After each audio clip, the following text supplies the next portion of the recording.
Sulitnya mencari kebenaran digambarkan seperti meniti jembatan Sirotol Mustaqim. Kecilnya jembatan kayak rambut dibelah 7. Gak dibelah saja saya kira tidak bisa, apalagi dibelah 7. Ada lagi seperti melihat semut kecil hitam nempel di batu hitam, dilihat di malam hari, yang lihat orang buta. Saya kira nggak buta aja nggak kelihatan. Jadi gambaran sulitnya mencari kebenaran seperti itu. Artinya sedikit aja cara kita belajar salah, kita tidak akan mendapatkan pertolongan, kita tidak akan mendapatkan petunjuk. Kalau kita tidak mendapatkan pertolongan, kalau kita tidak mendapatkan petunjuk, gak bakalan kita bisa mendapatkan kebenaran. Bismillahirrahmanirrahim. Assalamualaikum warahmatullahi wabarakatuh. Salam sejahtera bagi kita semua. Kembali kita akan membahas lanjutan hakikat perwujudan Tuhan ataupun hakikat tentang kebenaran bersama Master Filosofi Ketua YKC. Jangan lupa like, subscribe, komen, dan share video ini. Semoga menjadi poin ibadah bagi kita semua. Amin ya Allah ya Rabbal alamin. Assalamualaikum warahmatullahi wabarakatuh, Ketua YKC. Waalaikumsalam warahmatullahi wabarakatuh. Baik, kita lanjutkan kembali lanjutan mengenai hakikat perwujudan Tuhan. Bicara Tuhan tentunya terkait dengan kebenaran, karena Tuhan itu sebagai sumber kebenaran. Nah, menurut versi Ketua YKC tentang Tuhan atau kebenaran ini seperti apa? Oke, sebelum kita lanjutkan, kita ucapkan salam dulu. Assalamualaikum warahmatullahi wabarakatuh. Salam sejahtera, salam bahagia, saudaraku mukmin dari seluruh agama, keyakinan dan kepercayaan. Semoga sehat dan tetap semangat dimanapun saudaraku berada, bertugas dan berkarya. Kita lanjutkan pembahasan hakikat kebenaran. Jadi ini masih terkait dengan masalah hakikat perwujudan Tuhan. Kebenaran, Tuhan sumber kebenaran, Tuhan sumber keindahan, Tuhan sumber kenikmatan. Sulitnya mencari kebenaran digambarkan seperti meniti jembatan Sirotol Mustaqim. Kecilnya jembatan kayak rambut dibelah 7. Gak dibelah saja saya kira tidak bisa, apalagi dibelah 7. Ada lagi seperti melihat semut kecil hitam nempel di batu hitam, dilihat di malam hari, yang lihat orang buta. Saya kira nggak buta aja nggak kelihatan. Jadi gambaran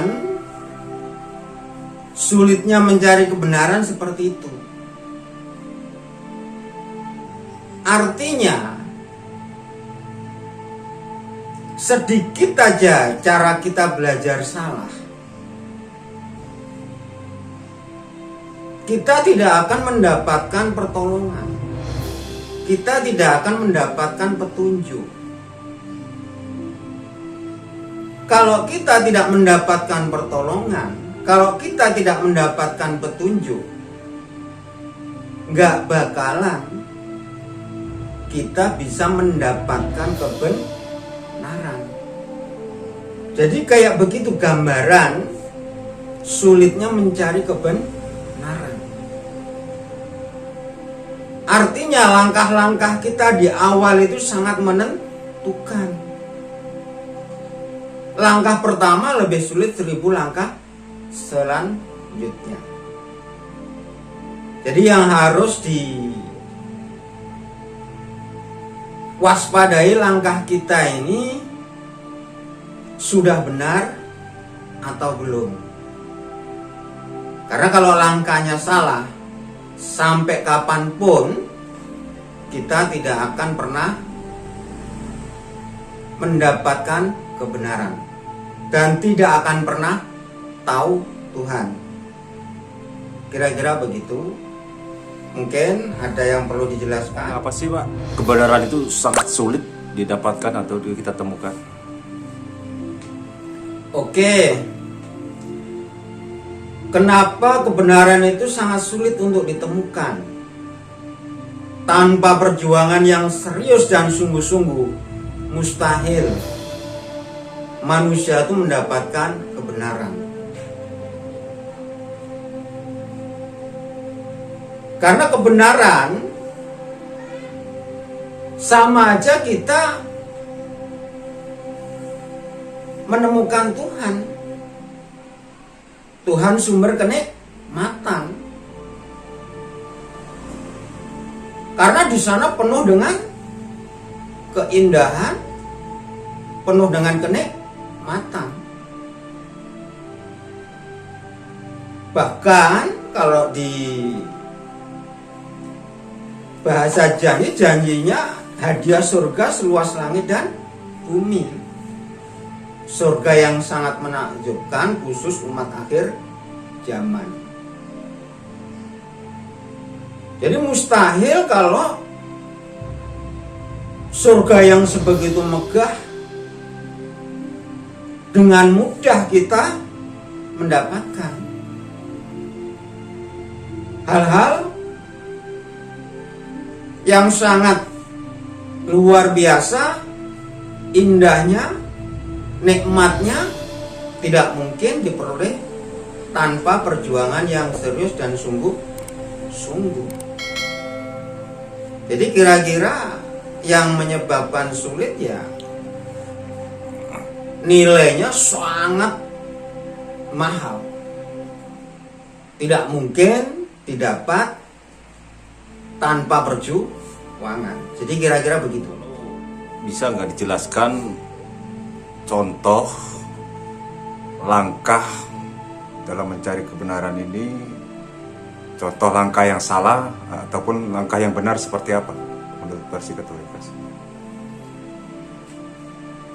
Langkah-langkah yang benar ya sesuai dengan petunjuk tertulis, cuman ya harus dipahami dengan serius dan sungguh-sungguh, dipadukan dengan ayat-ayat yang tidak tertulis.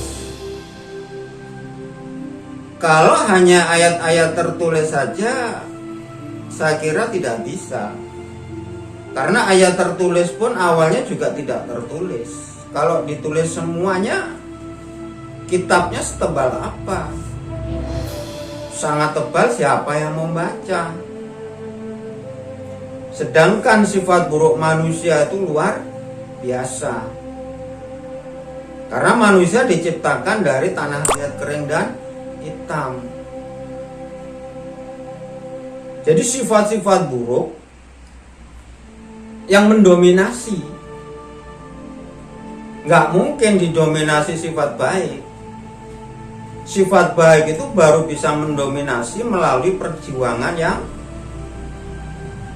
serius dan sungguh-sungguh sangat berat. Jadi memang tidak mudah. Makanya kita harus saling mengingatkan, saling nasihat menasihati, dalam kebenaran menetapi kesabaran. Cuman di situ harus dipadukan dengan ayat tidak tertulis, 2 jurus ketauhidan. Kira-kira gambaran versi Ketua YKC seperti itu. Mungkin ada yang tanyakan lagi? Sedikit kembali ke belakang mengenai hakikat perwujudan Tuhan. Bagaimana kita mengenali Tuhan itu sendiri. Karena pada dasarnya sifat Tuhan itu memang wujud, artinya ada, dan ada artinya bisa dilihat nyata. Nah, salah satu contohnya tadi hakikat perwujudan Tuhan melalui daya. Nah, bisa sedikit disinggung mengenai ini, Pak? Kalau kita kembali ke hakikat perwujudan Tuhan melalui 7 rumus itu, ya memang di situ sedikit agak panjang gitu. Termasuk melalui daya itu perwujudannya apa, melalui benda itu perwujudannya apa, melalui indera itu apa perwujudannya, melalui karya, melalui rumus, melalui hukum, melalui makhluk. Memang ini perlu pembahasan yang agak lama. Jadi kita hanya membahas masalah globalnya aja, seperti tadi yang sudah kita contohkan. Kalau melalui rumus Tuhan itu tidak bisa diserupakan oleh apapun, tapi bisa menyerupai apapun. Nah, nanti kalau melalui makhluk itu pun harus diketahui rumus 7-nya. Makhluk itu dimulai dari malaikat, dimulai dari jin, dimulai dari manusia, dimulai dari binatang, tumbuh-tumbuhan, benda padat, benda halus. Ini kan 7 juga itu. Jadi banyak itu. Kira-kira gambarannya begitu. Untuk penjelasan lebih rinci dan detailnya nanti ya, Pak. Saya kira kalau untuk detail rincinya nanti kan kita cuplik sedikit-sedikit. Artinya kalau sekaligus saya kira manusia itu nggak tertelan. Apalagi kondisi-kondisi saudara kita masih awam. Nggak bisa kita langsung memberikan sekaligus. Dan metode-metode versi Ketua YKC ini metode mengajarkan menanam padi, bukan makan nasi. Kalau cuma makan nasi anak kecil bisa. Jadi metode yang saya berikan ini metode menanam padi, mengajak saudara-saudaraku supaya aktif, supaya mau berpikir. Karena pada dasarnya hak dan kewajiban kita ini sama. Ketua YKC dengan saudara-saudaraku yang lain itu hanya beda senior sama junior. Dituntut hak dan kewajibannya di hadapan Tuhan sama, nggak ada bedanya. Endingnya kita nanti duduk sama rendah, berdiri sama tinggi. Kira-kira gambarannya seperti itu. Kembali lagi sedikit bisa dijelaskan tentang ayat tertulis yang menyatakan Tuhanmu lebih dekat dari urat lehermu. Maksudnya seperti apa sih, Pak? Jadi ada petunjuk Tuhanmu lebih dekat daripada urat lehermu. Ini urat lehermu sudah dekat sekali. Kok masih lebih dekat itu? Bagaimana cara melihatnya? Ya sebenarnya kalau membahas ini agak panjang sih. Cuman intinya manusia itu kalau sudah mencapai tingkat ketinggian dari yakin, ainul yakin, hakul yakin. Ini kalau di tanah Jawa itu yang disebut manusia itu sudah mencapai titik ketinggian yang disebut manunggaling kawula Gusti. Kira-kira kayak begitu gambarannya, lebih dekat daripada urat leher. Ini sudah dekat tapi lebih dekat lagi. Jadi manusia kalau sudah mencapai jiwa yang tinggi, itu yaitu tadi kalau di tanah Jawa disebutnya manunggaling kawula Gusti. Kira-kira begitu. Baik. Kembali ke masalah tentang kebenaran. Nah, yang benar itu seperti apa, Pak? Menurut versi Ketua YKSI, yang benar itu gambarannya seperti apa? Gambaran kebenaran sebenarnya sudah kita cuplik ya. Bagaimana cara mengukur atau tolak ukur kebenaran? Yang kemarin sudah kita cuplik melalui 9 rumus itu. Akli, alami, otomatis. Itulah kebenaran yang tertinggi. Jadi salah satunya melalui akal itu akal ya? Iya. Akal itu berarti bisa diterima dengan akal atau logika kita itu. Jelas itu. Masuk akal istilahnya. Nah, masuk akal. Sedangkan manusia sendiri mungkin sampai detik ini kalau ditanya akal itu apa juga belum tahu. Sebenarnya akal itu kalau diterjemahkan melalui bahasa kosakata. Nah, ini sebenarnya kalau dilihat dari A-nya itu sebenarnya ya Allah yang kekal. Itu. Karena Allah itu sama aja Tuhan, sumber kebenaran tadi. Ini pun nanti perlu kita bahas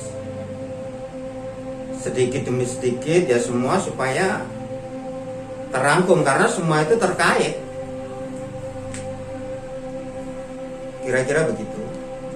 Baik, Pak. Saya kira sementara itu dulu. Lain waktu kita lanjutkan kembali. Terima kasih. Assalamualaikum warahmatullahi wabarakatuh. Waalaikumsalam warahmatullahi wabarakatuh.